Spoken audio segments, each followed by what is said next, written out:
Hinahamon ng National Union of Students of the Philippines o NUSP ang katuturan ng ilang miscellaneous fees o karagdagang bayarin na sinisingil ng ilang mga kolehiyo dahil sa paratang na ito'y maaaring naaabuso. Nagpapatrol, Team Nubla.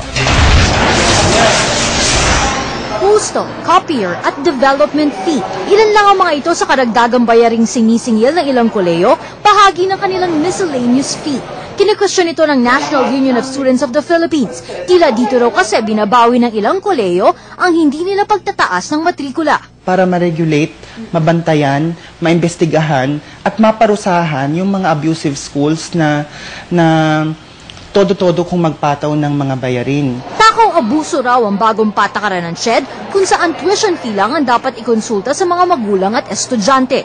Ibinigay na halimbawa ng NUSP ang paniningil ng ilang engineering schools ng hindi mapaliwanag na development fee na ginamit lang palang pambayad ng foreign loan. Isang AMA Computer University sa nabanggit ng NUSP na maraming karagdagang singil, gaya ng postal, insurance, smart at printing fee. Inamin naman ng AMA ang tungkol sa mga nabanggit na singilin, maliban na lang sa postal at smart fees. Tumanggi rin sila magpakita ng breakdown ng kanilang miscellaneous fees. We can call it tuition lang, lahat, no?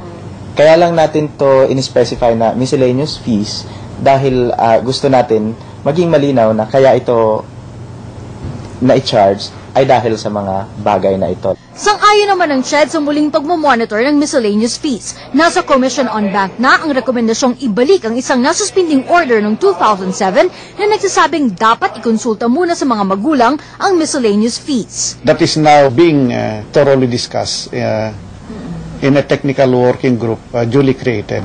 Iminungkahi naman ng NUSP na maglabas din ng listahan ng SHED ng mga lehitimong karagdagang singil sa kapakanan na rin ng mga estudyante.